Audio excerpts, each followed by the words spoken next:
Badan Penanggulangan Bencana Daerah Provinsi Sumatera Selatan mensosialisasikan upaya pencegahan kebakaran hutan dan lahan. Upaya ini melibatkan seluruh unsur lapisan masyarakat, seperti halnya mahasiswa perlu menjadi bagian dari upaya pencegahan karhutlah. Ogan Ilir termasuk salah satu daerah di Sumatera Selatan yang rawan karhutlah. Ada 3 kecamatan rawan karhutlah: Indralaya Utara, Pemulutan, dan Pemulutan Barat. Terjadi 208 kali kebakaran hutan dan lahan. 11 kabupaten kota utama ya yang perlu mendapat perhatian khusus di Sumatera Selatan. Di antaranya apa aja? Seperti I, Nuba, Ugi, Banyuasin, kemudian Muratara, Empat Lawang dan lain sebagainya.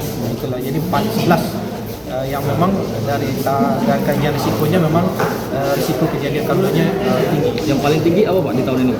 Tahun ini kalau kita lihat memang karena kita baru masuk di musim hujan belum bisa kita lihat ya.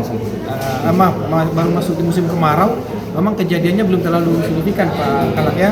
Belum seperti di UI juga belum, baru sifatnya 1-2 titik Pak Kalak, itu juga bisa cepat ditangani. Kalau untuk pencegahannya Pak mungkin dari masyarakat atau seperti apa Pak? Ini kita lakukan sekarang. Jadi KII kita sosialisasikan upaya apa yang perlu dilakukan masyarakat, apa yang tidak boleh dilakukan oleh masyarakat. Itu yang kita sampaikan.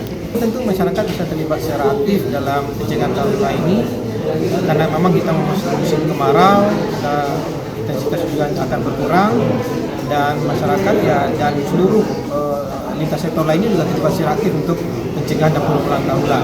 Konsepnya ya pentahelix tadi.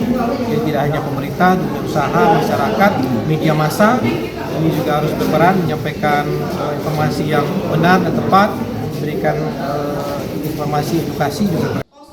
Peristiwa ini terjadi hampir setiap tahun dan di Ogan Ilir tahun ini intensitas kebakaran menurun seiring meningkatnya curah hujan. Namun kondisi ini tidak serta-merta membuat kegiatan mitigasi karhutlah terhenti. Dari Ogan Ilir, Tim Liputan iNews melaporkan.